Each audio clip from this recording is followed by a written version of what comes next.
I'm going to go over SNDL, but first up is NOW, ServiceNow. We ended the day at $84.78, down a whopping 17.75%. And to me, that presents an opportunity. We had earnings.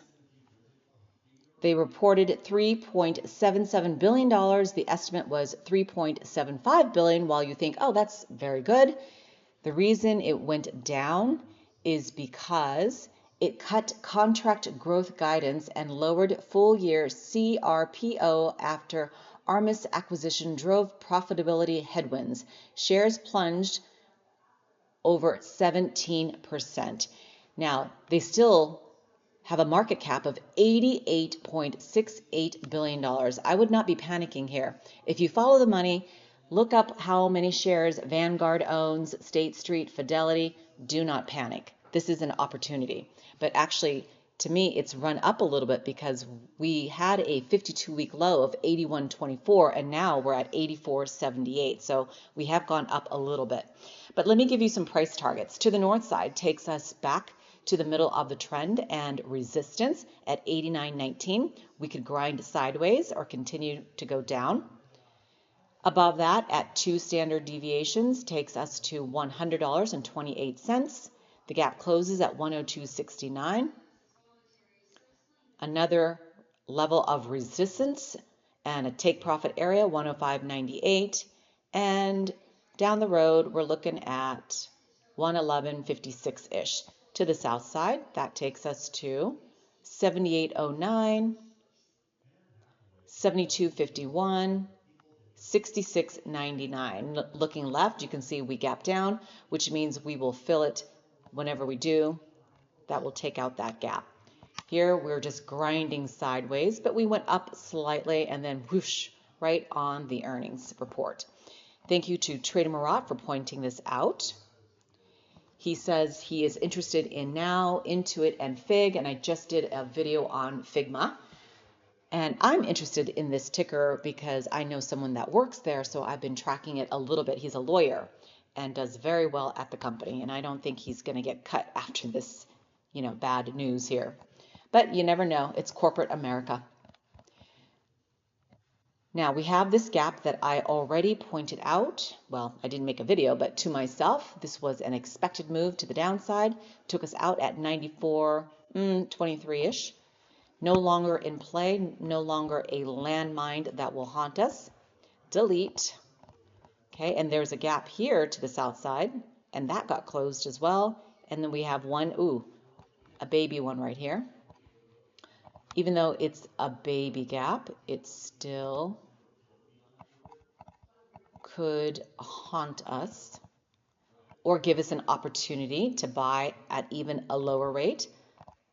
I set orders all the time based on pullbacks into a gap. I love that strategy. Sometimes it goes even lower, but you can't help that. Now we have this gap that will take us to 83.05, which is why you do need to set a stop loss. If you are tracking every penny and you do not have a large account and you're just trying to preserve your capital, you must hit a stop loss. I am the worst at that. I do not do that, and I have been burned, but I have a very big account. So you really, if you're just starting out, you need to protect your moolah. All right, we have a gap to the upside here that'll take us to 110.68. And when Trader Marat pointed this out, he was just saying that he's eyeballing this. And then I'm finally making a video. But down here, where were we at? That's 81.56. Let's flip this over to the daily. Let's move that. On Friday, April the 10th, when I looked at this, the price was at 83. And it's gone up slightly, but back on the 20th of February, we were at 104. This is a solid company, so this is just a blip, a speed bump, and I would not panic. Yeah, it's no fun, but there could be more bleeding to do and then reversing. But yep, on the RSI, which to me, I only look at it for support and resistance. We are going down. By the way, this is the 1-year price target now, and that still represents a 69.73% return from where we are. Not too shabby. Trader Marat is onto something. He does his research and his fundamentals, and then he lets me be aware of it, which I appreciate because I am horrible at checking the fundamentals. I just buy what institutions buy, and I'm good with that. And then what my friends buy and what people tell me. So, oh, wait, that's not what I want to look at. The daily. I want to show you the range here. So to the north side, that will take us to the middle of the trend. Different buy and sell signals, 120.04. To the south side, if we do more bleeding, 76.06, 53.10. Now, this gap is still in play as well. Let's just look at the RSI only here. It's still going down on the weekly and on the monthly, where I like to troll, still bleeding. But you know what? Once we get down here, I know we will reverse. It could be months and months and months. It could drag out. You just don't know. You just have to have dry powder and be prepared. The next one I want to go over very quickly is Sndl, because I got stopped out of this. I was super busy today. First, your price targets. 153. Let me turn that blue to indicate 2026. We are at $1.53. If you don't like to see all this gap, because this is such a small ticker, and as in like $1.53, you can, oops, I hit the wrong thing. Do that, kill the noise, close the gaps up right here, 153. Now to the north side, ignore all the light pink lines. Those are previous sell lines of mine. We're at $1.60 for resistance, where we could grind sideways or continue to go up. After that, another level of resistance and another take profit area, 170 down the road, 175 and 181. This is an old price target as well as that. To the south side takes us back to an area that I purchased. I still own in the hot pink at 149. Below that, 144 and 139. I still own this also at 138 and 129. Now, looking left, this is what happened. I bought in Wednesday, April the 22nd. Why do I have, oh, it's two, that's because there are two lines. Oh, it's right here. So right here I bought. Yeah, that makes sense because the hot, light pink I sold out. So I bought here because looking back on Tuesday night is when I put in my orders typically, or Monday, or the next day, in this case, Wednesday morning.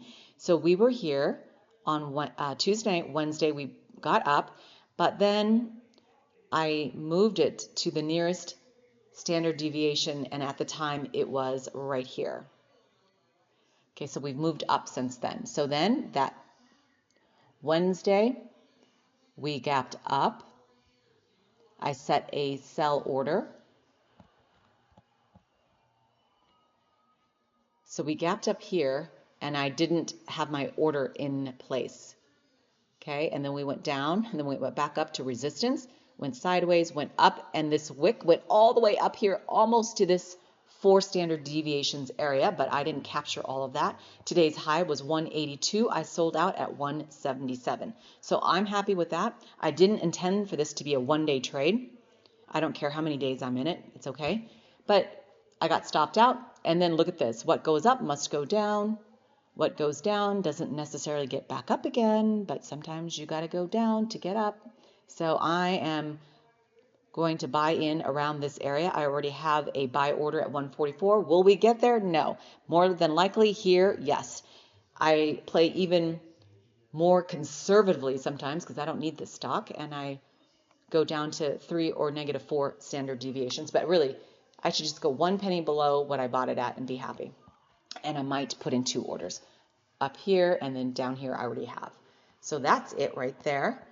And let me show you, well, Msos, very quickly. I'm not going to give you too much details. I was thinking about selling out because I have a bunch of orders down here that I have, and I didn't do it. And look, we went up here, fell down, could have sold out here. I could have sold my order that I have at 475 and now at 474. So now I have to wait again to get back to this area, but that's okay. I plan on buying some more. This looks like a hot mess because it's not really. All the green lines are my sell orders. All the light pink lines are my orders that I already sold out, and the hot pink I continue to own. I think the highest I ever sold out, I sold this, it's like my stop loss really, just a little bit here, a little bit there to buy back in cheaper. That's my version of the stop loss, but I've sold out for 20, I think, and 30% as well. In the big picture, I'll show you on the daily. It's kind of laughable, but yes, I'll get comments like, you need more lines. Duh, Ralph, I know. All right. Oh, I made a 45% return here. 14, 199, 1.2. These little piddly things, I just sell it to get rid of it to buy it in cheaper. So, all right, that does it for me. I will not be making a video on Friday. I'm going to a car show and having a fun Friday. I hope you have a great Friday as well. Have a great trading day, though.